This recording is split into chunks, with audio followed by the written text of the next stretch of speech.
15, Section 2. Cognitive dissonance.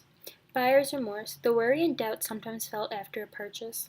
Effort justification, the tendency to alter our evaluation of some object or the tendency to alter our value of some object or process based on how much effort we put into it. If we work hard for something, we're more likely to value it more. Elliot Aronson believes dissonance in between the person's behavior is in between the person's behavior and self-image.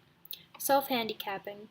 Avoiding efforts so that potential failure won't damage self-esteem, a way to avoid cognitive dissonance, example, procrastination. Stereotypes and racial prejudice. Stereotyped. Judged to have a particular trait because they belong to a specific group.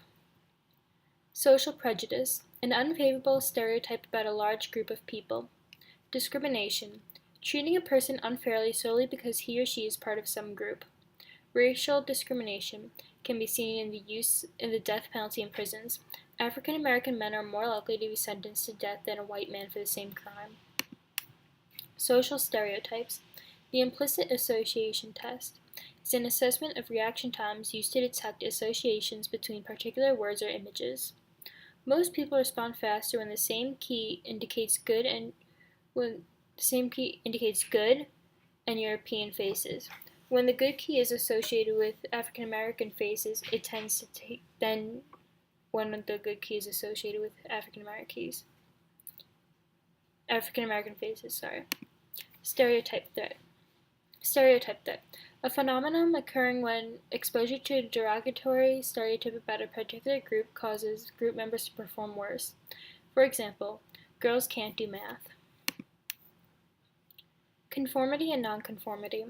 Social norms, the widely agreed upon rules for what people should believe and how they should behave. Normative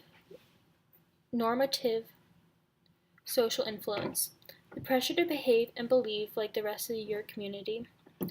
Chameleon effect, the tendency to mimic the postures, mannerisms, facial expression, or other behaviors of others. Social facilitation, the change in behavior brought about by the presence of others. Having people watch you will cause you to do a task better than if you were to do it alone. The foot in the door technique is asking someone to do something trivial before asking for a bigger favor.